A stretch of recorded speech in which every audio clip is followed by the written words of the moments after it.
आपने डिसाइड कर लिया कि आप एक्सपोर्ट का बिजनेस करना चाहते हैं, आप अपने प्रोडक्ट को इंटरनेशनल मार्केट में लेके जाना चाहते हैं, लेकिन एक क्वेश्चन आपको हर बार रोकता है, मैं एक्सपोर्ट क्या करूं? ये प्रोडक्ट क्या हो सकते हैं? Whether it could be rice, spices, hardware की कोई आइटम, इंजीनियरिंग आइटम्स या टेक्सटाइल आइटम, गारमेंट आइटम, आप क्या एक्सपोर्ट करें? और यही क्वेश्चन है जहां पे ज्यादातर लोग गलती कर देते हैं। वो गलती क्या हो सकती है? किसी ने बोला स्पाइसेस में बहुत स्कोप है, आप स्पाइसेस चूज कर लेंगे। किसी ने बोला राइस में बहुत पैसा है, आप राइस चूज कर लेंगे। आप किसी सोशल मीडिया पे देखते हैं कि कोई बिजनेसमैन किसी प्रोडक्ट को एक्सपोर्ट करके करोड़ रुपए कमा रहा है, आप कॉपी कर लेंगे बिजनेस आइडिया को। यहीं पे गलती होती है, क्योंकि एक्सपोर्ट का बिजनेस किसी की सुनी सुनाई बातों से या कॉपी पेस्ट करने से नहीं चलने वाला। एक्सपोर्ट का बिजनेस जो है चलता है right product, right market, right strategy के साथ। जब ये सारे कॉम्बिनेशन आपके साथ जुड़ेंगे, तभी आप एक राइट प्रोडक्ट को चूज करेंगे अपने बिजनेस के लिए। क्योंकि एक रॉन्ग प्रोडक्ट आपके बिजनेस में आपका मनी, आपकी एनर्जी, आपका टाइम सबका वेस्ट करेगा। जबकि एक राइट प्रोडक्ट आपके एक्सपोर्ट बिजनेस की फाउंडेशन, उसकी नींव को मजबूत करेगा और आगे लेके जाएगा।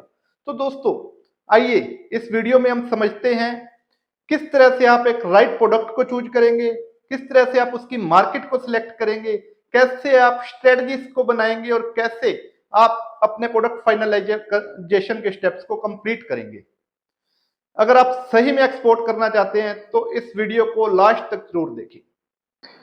नमस्कार दोस्तों, welcome back to our export business series.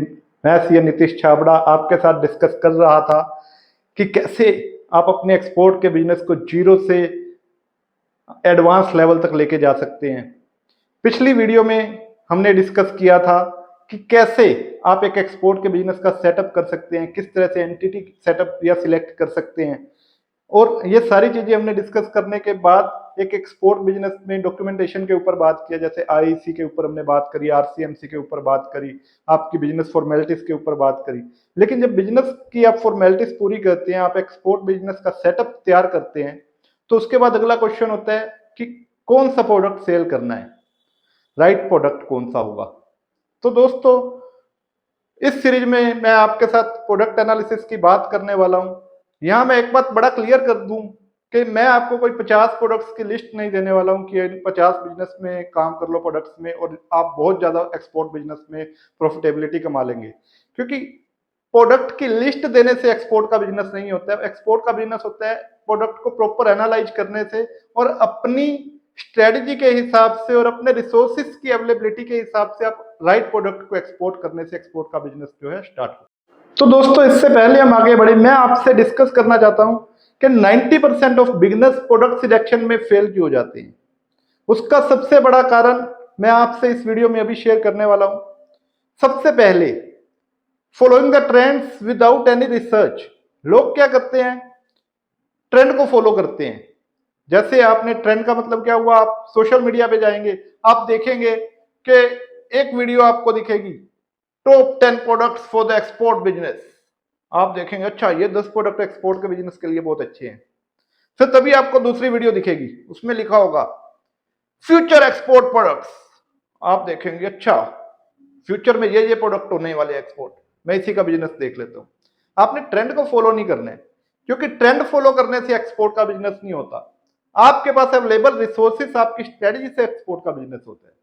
और दूसरी गलती क्या होती है, मेरे पास लोग आते हैं, सर कोई ऐसा प्रोडक्ट बता दो जिसमें बहुत ज्यादा मार्जिन हो, प्रॉफिट मार्जिन बड़े अच्छे हो, मैं एक्सपोर्ट का बिजनेस उसी में करूंगा। जबकि ये गलत क्वेश्चन है। राइट क्वेश्चन क्या होना चाहिए, सर मेरे पास ये रिसोर्सेस अवेलेबल है, मेरे अवेलेबल रिसोर्सेस में मैं कौन से प्रोडक्ट को सिलेक्ट करूं। क्योंकि आप अपने रिसोर्सेस के हिसाब से तो एक्सपोर्ट करेंगे ना। ये जरूरी नहीं है कि किसी प्रोडक्ट में किसी बिजनेसमैन को अगर प्रॉफिट मिल रहा है तो आपको भी उसमें प्रॉफिट मिले, क्योंकि उस बिजनेस की कितनी रिक्वायरमेंट्स हैं, उसकी रेगुलेशंस क्या क्या हैं, ये आपको नहीं पता है। आपको देखना पड़ेगा। जैसे आप चूज करें फार्मास्यूटिकल का प्रोडक्ट, फार्मास्यूटिकल में रेगुलेटरी रिक्वायरमेंट्स बहुत ज्यादा है। अगर आपके पास वो रिक्वायरमेंट्स ही नहीं है तो आप प्रॉफिट मार्जिन कैसे कमा लेंगे उससे। आप इंजीनियरिंग प्रोडक्ट में जाएंगे, वहां पे टेक्निकल नॉलेज की बड़ी जरूरत है, टेक्निकल टीम होनी चाहिए आपके पास। अगर आपके पास वो रिसोर्सेज ही नहीं है तो आप इंजीनियरिंग प्रोडक्ट भी नहीं कर सकते। सो बेस्ट क्वेश्चन इज मेरे रिसोर्सेज के हिसाब से मेरे को क्या प्रोडक्ट सिलेक्ट करना चाहिए। और तीसरी गलती, शुरू में ही आप बड़े सारे प्रोडक्ट को जो है चूज कर लेंगे एक्सपोर्ट बिजनेस के लिए। Choosing too many product is very very wrong business selection idea. इसमें आप क्या करेंगे, एक नया नया बिजनेसमैन आता है, वो एक वेबसाइट बनवाता है और उस वेबसाइट पे डाल देता है exporter of rice, exporter of agriculture products, exporter of engineering product, exporter of ये, एक्सपोर्टर ऑफ वो, एक्सपोर्टर ऑफ टेक्सटाइल्स, जितने उसको प्रोडक्ट मिलते हैं सारे के सारे वेबसाइट में डलवा देगा। फिर कोई फॉरेन का इंपोर्टर जो आपसे प्रोडक्ट लेना चाहता है वो आपकी वेबसाइट देखेगा और वो सोचेगा कि नहीं ये तो बहुत सारे प्रोडक्ट्स में डील करते हैं, तो वो मानेगा कि आपके पास उतनी उस लेवल की एक्सपर्टीज, उस लेवल की क्वालिटी किसी भी प्रोडक्ट में नहीं होगी। सो जो एक्सपोर्ट बिजनेस है, एक्सपर्टीज का बिजनेस है, क्वालिटी का बिजनेस है। So in beginning it is recommended one export, one market and one buyer segment. अगर आप इन सब कॉम्बिनेशंस को देख के अपना प्रोडक्ट सिलेक्ट करेंगे तो आपका एक्सपोर्ट प्रोडक्ट अच्छे से सिलेक्ट होगा और आप अच्छे से एक्सपोर्ट कर पाएंगे। तो दोस्तों अब सबसे इंपॉर्टेंट क्वेश्चन ये आता है कि प्रोडक्ट सिलेक्शन के टाइम एक बिजनेसमैन का माइंडसेट क्या होना चाहिए। दोस्तों जो एक सक्सेसफुल एक्सपोर्टर है वो किसी भी प्रोडक्ट को इसलिए सिलेक्ट नहीं कर लेता कि ये प्रोडक्ट मुझे बहुत पसंद है या इसमें बहुत ज्यादा प्रॉफिट मार्जिन है, लेकिन एक सक्सेसफुल एक्सपोर्टर जो होता है वो प्रोडक्ट को इवेल्युएट करता है। वो सबसे पहले जो है प्रोडक्ट से रिलेटेड क्वेश्चन करता है। वो क्वेश्चन क्या होने चाहिए, वही क्वेश्चन ये होने चाहिए, क्या इस प्रोडक्ट की इंटरनेशनल डिमांड है, क्या मैं इस प्रोडक्ट को कंसिस्टेंटली जो है प्रोक्योर कर सकता हूं, क्या मैं मार्केट में कंपटीशन में सरवाइव कर सकता हूं, क्या इससे रिलेटेड जो भी रेगुलेटरी रिक्वायरमेंट्स हैं वो मैनेजेबल हैं, क्या एक सस्टेनेबल प्रॉफिट इस प्रोडक्ट में मुझे मिलता रहेगा। यदि इन सभी क्वेश्चंस के जवाब एफर्मेटिव हैं तो आप इवैल्यूएट करके प्रोडक्ट का सिलेक्शन करेंगे। आपको ध्यान रखना होगा एक्सपोर्ट के बिजनेस में प्रोडक्ट चूज नहीं किया जाता, प्रोडक्ट को क्वालिफाई करना होता है। जो कि आपके क्वेश्चंस पे इवैल्यूएशन पे खरा उतरे, आप उसी प्रोडक्ट को एक्सपोर्ट बिजनेस के तौर पे चूज करिए। तो दोस्तों अभी तक हमने जो समझा वो ये था कि क्यों 90% of business export product selection में फेल होते हैं और प्रोडक्ट सिलेक्शन के टाइम माइंडसेट क्या होना चाहिए। लेकिन आगे मैं आपसे डिस्कस करने वाला हूं एक 5 स्टेप फ्रेमवर्क। यदि आप उस फ्रेमवर्क को फॉलो करेंगे तो आप खुद से ही अपने प्रोडक्ट को सिलेक्शन के लिए एवेल्युएट कर सकते हैं, सिस्टमेटिकली एवेल्युएट कर सकते हैं। तो आइए समझते हैं ये 5 स्टेप फ्रेमवर्क क्या है। तो दोस्तों ये बड़ा सिंपल सा 5 स्टेप प्रोसेस है जो आपके हर प्रोडक्ट के ऊपर एप्लीकेबल होगा, whether it is rice, whether it is garments, whether it is engineering product. तो आइए समझते हैं कि ये 5 स्टेप प्रोसेस है क्या। दोस्तों सबसे पहले आपको सिलेक्ट करना है प्रोडक्ट की शॉर्ट लिस्टिंग के लिए। आपको एक प्रोडक्ट की शॉर्ट लिस्टिंग कैसे करनी है मैं आपको समझाता हूं। प्रोडक्ट की शॉर्ट लिस्टिंग के टाइम सबसे पहले आपको यह देखना है कि आपकी अपनी स्किल्स क्या हैं। आपकी किसी प्रोडक्ट के ऊपर कुछ ना कुछ स्किल्स जरूर होंगी। यदि आपके पास कोई ऐसी स्किल्स आपको लगता है कि नहीं है, देन आप चेक करें कि मेरे पास कोई ऐसा मैन्युफैक्चरिंग बैकग्राउंड हो, लाइक आपके किसी सिटी की आपकी हिस्ट्री रही है, जैसे आपकी सिटी में मान लीजिए टेक्सटाइल का बिजनेस ज्यादा होता है, देन आप टेक्सटाइल के ऊपर जा सकते हैं। क्या कोई आपका फैमिली बैकग्राउंड रहा है बिजनेस से रिलेटेड, आप फैमिली बैकग्राउंड के बिजनेस को एक्सपोर्ट के लिए रेडी कर सकते हैं। तो शॉर्ट लिस्टिंग के टाइम आपको ना प्रोक्योरमेंट के ऊपर भी देखना पड़ेगा, आप किस प्रोडक्ट की सोर्सिंग जो है आसानी से कर सकते हैं, उस प्रोडक्ट को शॉर्ट लिस्ट करिए। एक बार आप प्रोडक्ट को शॉर्ट लिस्ट कर लेते हैं, देन उस प्रोडक्ट की आपको इंटरनेशनल डिमांड का जो है एनालिसिस करना पड़ेगा। आपको इंटरनेशनली चेक करना पड़ेगा कि उस प्रोडक्ट की इंटरनेशनल डिमांड क्या है। इंटरनेशनल डिमांड चेक करने के लिए एक टूल आता है ट्रेड मैप का, वो मैं आपको प्रैक्टिकली भी समझाऊंगा। ट्रेड मैप पे जाके आपको चेक करना पड़ेगा कि किसी प्रोडक्ट की किसी टाइम पे डिमांड क्या है, उस प्रोडक्ट की इंडिया से जब आप एक्सपोर्ट करते हो क्या सस्टेनेबली उसको ग्रो कर रही है, क्या उस प्रोडक्ट को डिक्लाइन कर रहा है इंडिया से एक्सपोर्ट, और किस मार्केट में ज्यादा जा रहा है किस मार्केट में नहीं जा रहा है। इस तरह से आप जो है उस प्रोडक्ट की इंटरनेशनल डिमांड को चेक करेंगे। देयर आफ्टर आप चेक करेंगे कम्पिटिटिवनेस, उस प्रोडक्ट की मार्केट में कम्पिटिटिवनेस कितनी है। आपको चेक करना पड़ेगा। अगर आप कोई प्रोडक्ट एक्सपोर्ट कर रहे हैं, इंडिया से कोई प्रोडक्ट जाता है, तो उस प्रोडक्ट में क्या इंडिया ऑलरेडी कोई एक्सपोर्टर है, क्या इंडिया से ऑलरेडी उसका जो है डोमिनेटिंग पावर है, इंडिया से जो एक्सपोर्ट हो रहा है। यदि इंडिया से उस प्रोडक्ट का ऑलरेडी काफी मात्रा में एक्सपोर्ट हो रहा है तो आपको इस्टेब्लिश्ड इकोसिस्टम का फायदा मिल जाता है।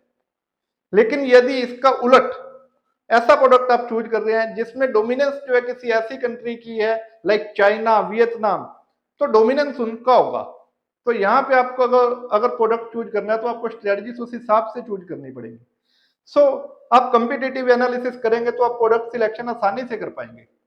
उसके बाद आपको रेगुलेटरी फ्रेमवर्क या रेगुलेटरी कंप्लायंस के ऊपर चेक करना है कि आपने जो प्रोडक्ट चूज किया उसकी रेगुलेटरी कंप्लायंस कितनी है, क्या किसी प्रोडक्ट की स्पेसिफिक कोई कंप्लायंस है जिसको आपको पूरा करना पड़ेगा। जैसे कि फूड प्रोडक्ट सिलेक्ट करेंगे तो आपको स्पेशली एफएसएसएआई की रिक्वायरमेंट्स को पूरा करना पड़ेगा, उसकी सर्टिफिकेशंस को लेना पड़ेगा, आपको अपेडा में रजिस्टर्ड होना पड़ेगा। या फिर आप बात करें, अगर आप फार्मास्यूटिकल प्रोडक्ट की बात करेंगे तो फार्मास्यूटिकल्स में अगर आप जाएंगे तो वहां तो कंप्लायंस ही सबसे बड़ा बैरियर है। ऐसे प्रोडक्ट को चूज करने से बचें। मेरा जो पर्सनल आपको एडवाइस रहेगा, आप बिगिनिंग में ऐसे प्रोडक्ट चूज करें जिसमें कंप्लायंस मिनिमम हो, ताकि आप एक्सपोर्ट पे ध्यान लगाएं, ना कि कंप्लायंस पे। And thereafter profitability and sustainability. जब आपने एक प्रोडक्ट को 4 पैमानों पे नाप लिया तो आप देखिए क्या इस प्रोडक्ट में सस्टेनेबल एक प्रॉफिट है। आप एक रफली जो है उसकी कॉस्टिंग निकालें उस प्रोडक्ट की, उस रफली कॉस्टिंग को मार्केट प्राइस से एनालाइज करें जो आपको मार्केट प्राइस मिल सकते हैं। देन आप निकालें कि इसकी प्रॉफिटेबिलिटी क्या है। जब आप इस स्टेप को पूरा करेंगे आप देखेंगे क्या उस प्रोडक्ट में सस्टेनेबल प्रॉफिट है। अगर हाँ, तो आपके पास एक एक्सपोर्ट के लिए प्रोडक्ट रेडी है। ऐसा प्रोडक्ट जो आप चाहते थे शुरुआत में वो आपके पास अब रेडी है। तो यहां से आप अपनी एक्सपोर्ट की जर्नी को शुरू करिए एक्सपोर्ट के प्रोडक्ट के साथ। दोस्तों, एक्सपोर्ट के बिजनेस में सक्सेस किसी मैजिक प्रोडक्ट से नहीं आती है। सक्सेस आती है रिसर्च के साथ, राइट प्लानिंग के साथ और राइट डिसीजन के साथ। आपको एक्सपोर्ट के बिजनेस में कोई यूनिक प्रोडक्ट नहीं चाहिए, आपको ऐसा प्रोडक्ट चाहिए जिसकी मार्केट में डिमांड हो, आप कंसिस्टेंटली उसको सप्लाई कर सकते हो, आपको उसमें प्रॉफिट कमाना आता हो। अगर आपको यह सब आता है तो आप एक्सपोर्ट में सक्सेस कमा लेते हैं। दोस्तों, आपको ये चीज ध्यान रखनी पड़ेगी, एक प्रोफेशनल एक्सपोर्टर जो है वो प्रोडक्ट सिलेक्ट करने से पहले प्रॉपर रिसर्च करता है, लेकिन जो बिगिनर होता है वो प्रोडक्ट सिलेक्ट करने के बाद रिसर्च करते हैं। फर्क ज्यादा नहीं है, सिर्फ थोड़ा सा फर्क है, एक रिसर्च पहले करता है और एक रिसर्च बाद में करता है। और प्रोफेशनल अप्रोच को रखिए, प्रोडक्ट सिलेक्शन से पहले प्रॉपर रिसर्च करिए, प्रॉपर इवेल्युएशन करिए, तो आपका प्रोडक्ट डेफिनेटली अच्छे से सिलेक्ट होगा और एक बिजनेस रेडी जो है आपका प्रोडक्ट सिलेक्ट होगा। दोस्तों, आप अगर सही में एक प्रोफेशनल एक्सपोर्टर बनना चाहते हैं तो हमारी इस सीरीज को फॉलो करिए, हमारे साथ जुड़े रहिए, क्योंकि इस सीरीज में हम एक्सपोर्ट की कंप्लीट जर्नी को कवर कर रहे हैं। आने वाली हमारी इस जर्नी में अभी हम बात करने वाले हैं आईसी रजिस्ट्रेशन कैसे करवाना है, आईटीसी-एचएस कोड क्या होते हैं, एक्सपोर्ट डॉक्यूमेंटेशन क्या होती है, लॉजिस्टिक्स का वर्किंग कैसे करती है, किस तरह से एक्सपोर्ट फाइनेंसिंग वर्क करती है। इन सभी के साथ और भी बहुत कुछ आपको मिलने वाला है। आप हमारी इस सीरीज के साथ जुड़े रहिए। और दोस्तों, यदि आपके दिमाग में, आपके माइंड में किसी तरह का कोई क्वेश्चन है तो हमें कमेंट में जरूर लिखिए। मैं कोशिश करूंगा आने वाली वीडियोस में आपके क्वेश्चन को जरूर उठाऊं और आपके क्वेश्चन के ऊपर डिस्कस करूं। दोस्तों, एक्सपोर्ट जर्नी में आप हमारे साथ बने रहिए, क्योंकि हमारे आने वाली वीडियो भी बहुत इंपॉर्टेंट है। आने वाली वीडियो में मैं आज जो थ्योरी के साथ हमने बात करी, हम उसको प्रैक्टिकल अप्रोच के साथ प्रोडक्ट फाइनलाइजेशन आपको समझाएंगे। हम एक प्रैक्टिकल केस स्टडी के साथ आपको समझाने वाले आने वाली वीडियो में किस तरह से आपको प्रोडक्ट सिलेक्ट करना है। तो जुड़े रहिए हमारी इस सीरीज के साथ। Thank you very much.